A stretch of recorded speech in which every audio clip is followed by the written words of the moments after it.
La troisième catégorie et la troisième forme de science relative aux astres, c'est ce que l'on appelle l'astronomie, et non pas l'astrologie. L'astronomie, ou la science du mouvement des étoiles ou des astres, et qui constitue à étudier les astres et leurs mouvements afin d'en déduire la direction de la qibla, les horaires, aussi en déduire les saisons particulières comme celles qui sont propices à la semence.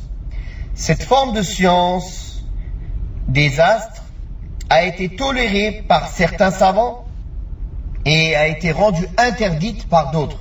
C'est ce que le cheikh ici a cité quand il a cité que Qatada interdisait l'apprentissage des phases de la lune et Ibn Uyayna. Donc, les savants parmi les pieux prédécesseurs et même ceux qui les ont suivis ont divergé entre ceux qui interdisent d'apprendre cette science, même dans cette troisième catégorie, et ceux qui l'autorisent, qui sont la majorité des savants, et qui est la parole, Inch'Allah, la plus juste. En effet, cette forme de science des astres a été tolérée par certains savants.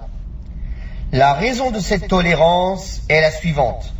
L'astronome considère les étoiles, leurs mouvements, leurs rencontres, leurs séparations, leurs levées et leurs couchers d'un point de vue temporel et non pas causal. Il ne dit pas que ces astres, elles sont la cause de tel ou tel ou tel événement. Non.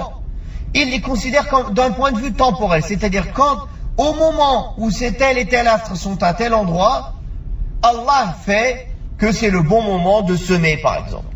Donc c'est juste des signes temporels et non pas, il ne voit pas ces astres comme une cause de semence ou du fait qu'il y ait une bonne récolte ou autre.